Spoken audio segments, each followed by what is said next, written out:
Y también tenemos un hashtag. ¿Lo tienes a tiro?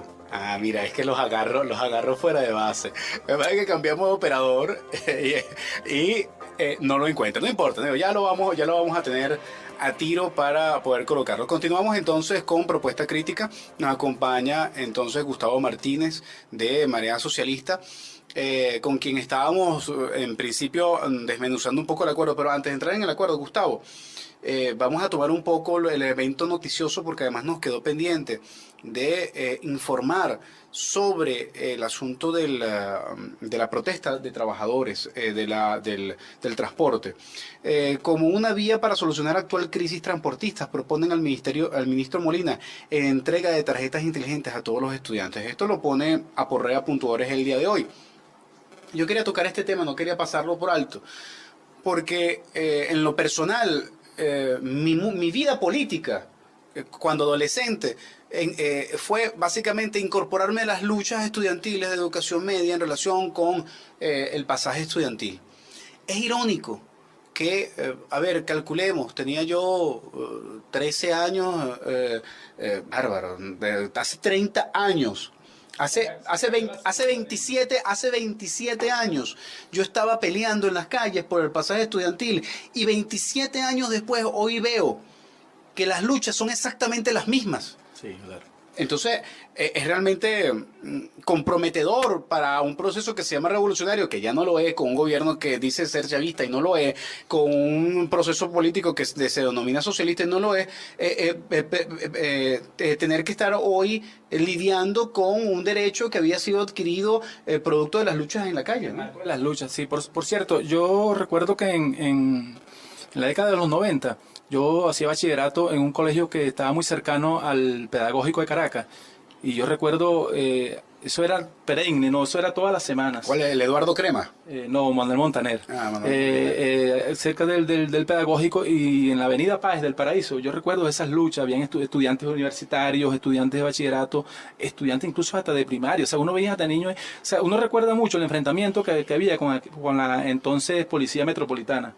Es decir, lo que es muy triste y lamentable es que ante esa posibilidad, aunque ya han salido algunos voceros del gobierno a desmentir que va a desaparecer. Pero el hecho es que no, en este momento no existe, o sea, sí, esa claro, es la realidad. Ese es el tema. O sea, este es un gobierno que se ha caracterizado por todo el tiempo salir a desmentir cosas que se constatan en la realidad, que es todo lo contrario. O sea, se ha caracterizado. Pero el caso es que es una conquista histórica. Es una conquista histórica fraguada en al marco de las luchas, como tú mismo lo acabas de decir. Y bueno, y que contradictoriamente un gobierno que se reclama socialista, obrerista, bueno, nosotros bastante que hemos escuchado, y entonces sobre cómo se reclama este gobierno, pero que la realidad suele cruelmente, digo, desde la perspectiva de ellos y de sus intereses, desmentirlo. Pero fíjate tú, en aquellos años incluso el gobierno de turno lograba confrontar a los transportistas con los estudiantes. Y era casi una lucha entre los transportistas y los estudiantes, en donde el gobierno simplemente pues no se metía, aunque tenía la resolución del problema. Hoy la situación evidentemente tiene sus matices de diferencia, porque hoy son los transportistas y los estudiantes en contra del gobierno. O sea, y por cierto, saludo, felicito y acompaño las luchas de los dirigentes estudiantiles universitarios que hoy están protestando por el hecho de que haya una reivindicación de este derecho. No me importa de qué partido sean, en verdad no me importa. Lo que importa es que estén defendiendo un derecho histórico.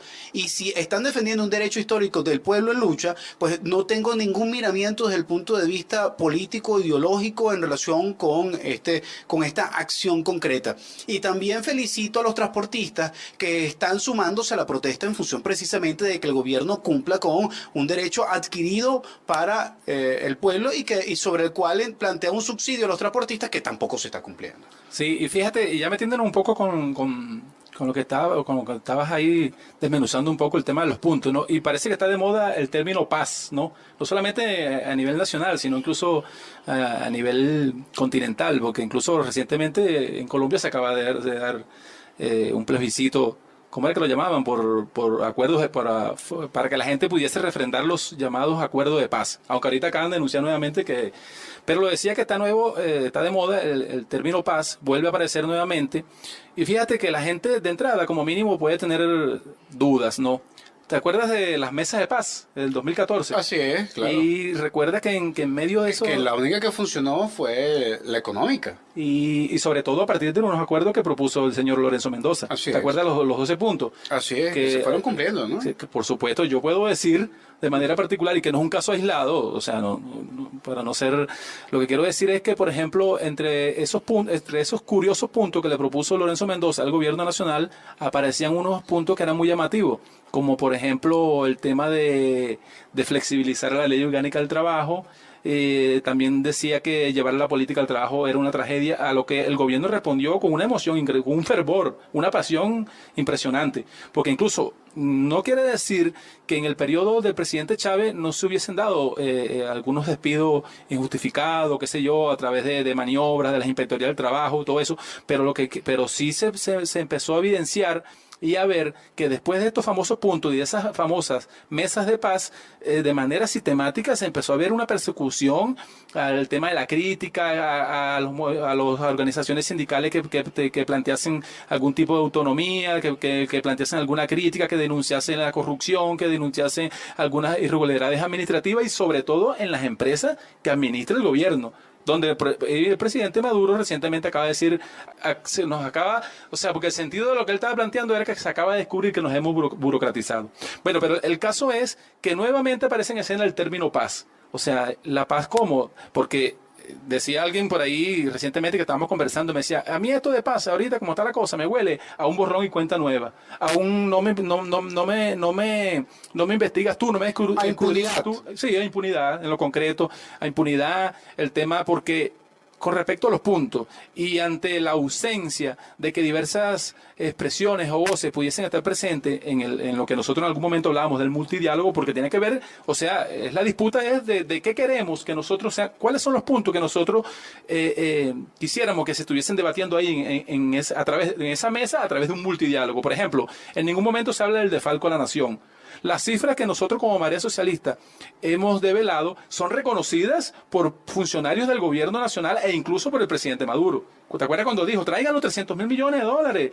Lo que faltó fue decir, sí, de esa cifra que dijo Marea Socialista. Sí, por supuesto que no lo va a hacer. Claro, por supuesto. Pero, o sea, de manera cínica lo reconocen.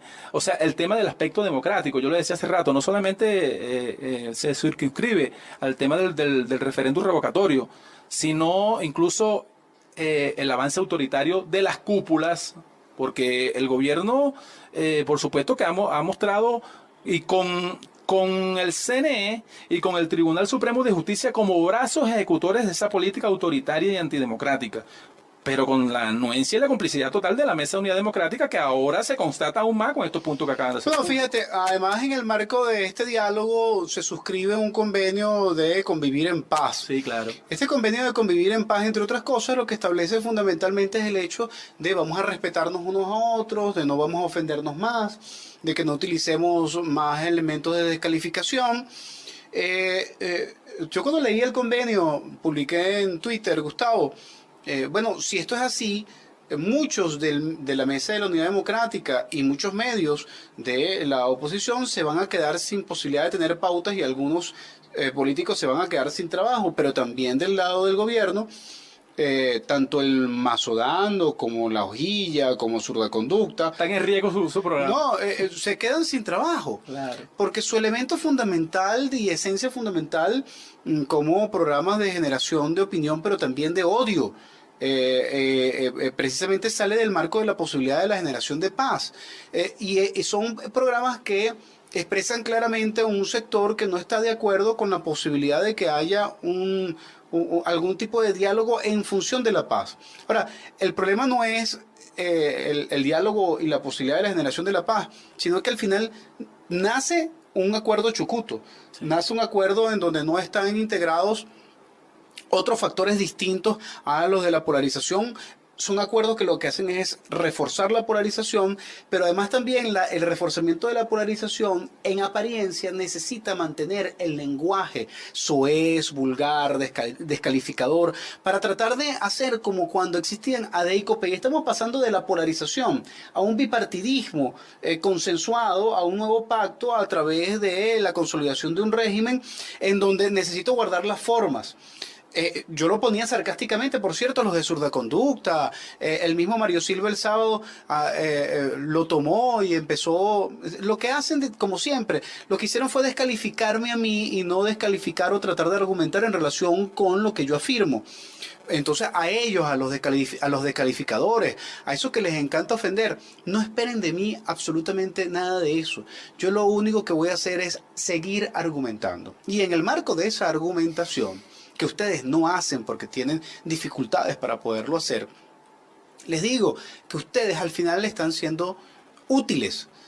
¿Útiles a qué? Útiles a la posibilidad de que se aparente una confrontación que es necesaria para poder mantener a un electorado entretenido, para tener a una audiencia entretenida, mientras al final los acuerdos se van desarrollando de manera puntual. Así era el pacto de Punto Fijo, lo que a ustedes le dicen tanto que tienen que criticar, a lo que nos enseñó el presidente Chávez que debíamos confrontar. Hoy Maduro es la máxima expresión de ello.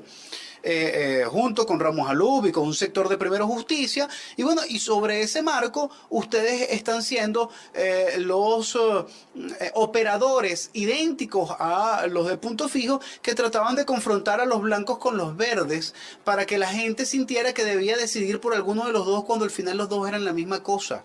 Bueno, hoy ustedes son parte de esa misma cosa. ¿Quieren una comprobación empírica de ello? Lean los acuerdos, lo que acabamos de analizar en este momento. Quedaron de acuerdo en que iban a trabajar por consenso. Quedaron de acuerdo en que van a trabajar articuladamente. Bueno, pues saldrá algún Chuo Torrealba, también muy útil en ese sentido, a decir que se acabó la tregua dada por el Vaticano. Saldrá Mario Silva a decir lo que le dé la gana, y el otro agarrará el mazo y lo batuqueará en el escritorio. Pero la verdad es la que está escrita. Y el escrito dice que ustedes llegaron a unos acuerdos y están trabajando en conjunto. El nuevo régimen es un pacto de cúpulas de la MUV y el PSUV en contra de la mayoría que vive de su trabajo. Así de sencillo. O sea, ya hubo la consolidación de lo que Marea Socialista venía denunciando desde hace 1 año y medio, que algunos dudaron, incluso nos hicieron dudar en algún momento. Oye, vale, como que si no se está, como que no hay un pacto. No, teníamos algunas evidencias, teníamos información de primera mano, pero es que en verdad son unos artistas para poder disimular el asunto. Al final, pues ya está el documento, ahí está firmado, ¿no? Y me imagino que el 6 de diciembre pues tratarán de ver cómo tratan de enmendar el capote en ese sentido. Pero vamos a hacer una cosa, vamos a una pausa respectiva a esta hora y nos vamos al último bloque para entonces entrarle a esto. Gustavo, el pacto, la gente, cómo asumir frente a esta desfachatez pública por parte de estos sectores la posibilidad de que haya una verdadera movilización en contra de estos acuerdos de cúpula.